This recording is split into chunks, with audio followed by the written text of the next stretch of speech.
ന്യായാധിപന്മാർ 14 അധ്യായം. ബാരക്കിമോൻ. അനന്തരം ശിംശോൻ തിമ്നയിലേക്ക് ചെന്നു. തിമ്നയിൽ ഒരു ഫിലിസ്ത്യ കന്യകയെ കണ്ടു. അവൻ വന്നു തൻ്റെ അപ്പനെയും അമ്മയെയും അറിയിച്ചു, താൻ തിമ്നയിൽ ഒരു ഫിലിസ്ത്യ കന്യകയെ കണ്ടിരിക്കുന്നു, അവളെ എനിക്ക് ഭാര്യയായിട്ട് എടുക്കണമെന്ന് പറഞ്ഞു. അവൻ്റെ അപ്പനും അമ്മയും അവനോട്, അഗ്രചർമ്മികളായ ഫിലിസ്ത്യരിൽ നിന്നു നീ ഒരു ഭാര്യയെ എടുക്കാൻ പോകേണ്ടതിനു നിന്റെ സഹോദരന്മാരുടെ കന്യകുമാരും നിന്റെ സകല ജനത്തിലും യാതൊരുത്തുമില്ലയോ എന്ന് ചോദിച്ചതിനു ശിംശോൻ തൻ്റെ അപ്പനോട്, അവളെ എനിക്ക് എടുക്കണം, അവളെ എനിക്ക് ബോധിച്ചിരിക്കുന്നു എന്ന് പറഞ്ഞു. അതോ യഹോവയാൽ ഉണ്ടായതു എന്നു അവൻ്റെ അപ്പനും അമ്മയും അറിഞ്ഞില്ല.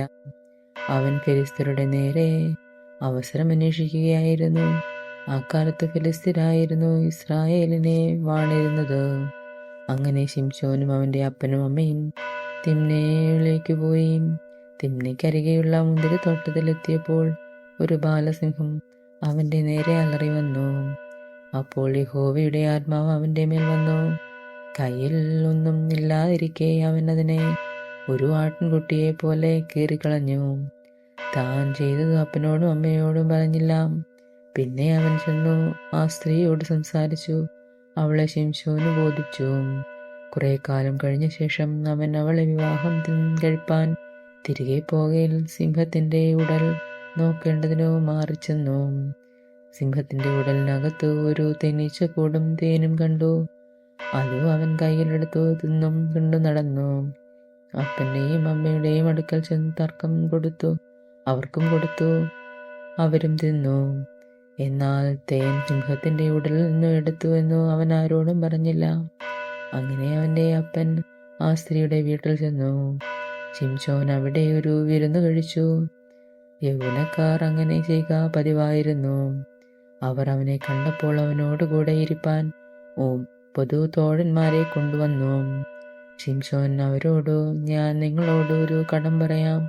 വിരുന്നിന്റെ 7 ദിവസത്തിനകം നിങ്ങളത് വീട്ടിയാൽ ഞാൻ നിങ്ങൾക്ക് 30 ഉള്ളെങ്കിലും 30 വിശേഷ വസ്ത്രവും തരാം. വീട്ടുവാൻ നിങ്ങൾക്ക് കഴിഞ്ഞില്ലെങ്കിലോ നിങ്ങൾ എനിക്ക് 30 ഉള്ളെങ്കിലും 30 വിശേഷ വസ്ത്രവും തരണമെന്ന് പറഞ്ഞു. അവർ അവനോട്, നിന്റെ കടം പറയാം, ഞങ്ങൾ കേൾക്കട്ടെ എന്ന് പറഞ്ഞു. അവൻ അവരോട്, ഭോക്താവിൽ നിന്നോ ഭോജനവും മല്ലനിൽ നിന്നോ മധുരവും പുറപ്പെട്ടു എന്ന് പറഞ്ഞു. എന്നാൽ കടം വീട്ടുവാൻ 3 ദിവസത്തോളം അവർക്ക് കഴിഞ്ഞില്ല. 7-ാം ദിവസത്തിലോ അവർ ശിംശോന്റെ ഭാര്യയോട്, ഞങ്ങൾക്ക് പറഞ്ഞു തരുവാൻ തക്കവണ്ണം നിന്റെ ഭർത്താവിനെ വശീകരിക്ക, അല്ലെങ്കിൽ ഞങ്ങൾ നിന്നെയും നിന്റെ പിതൃഭവനത്തെയും തീവെച്ച് ചുട്ടുകളയും.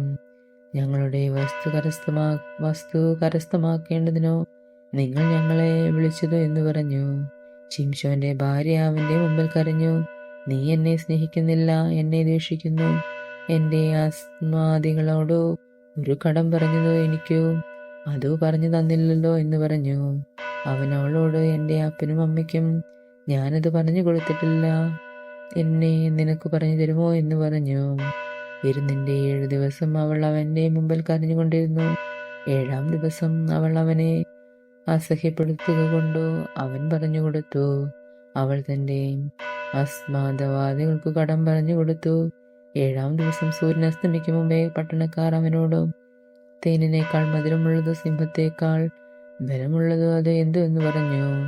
അതിനു അവൻ അവരോട്, നിങ്ങൾ എൻ്റെ പശുക്കിടാവിനെ പൂട്ടി ഉഴുതില്ലെങ്കിൽ എൻ്റെ കടം വീട്ടുകയില്ലായിരുന്നു എന്ന് പറഞ്ഞു. പിന്നെ യഹോവയുടെ ആത്മാവ് അവന്റെ മേൽ വന്നു. അവൻ അക്സാലോക്കിലേക്ക് ചെന്നു 30 പേരെ കൊന്നു.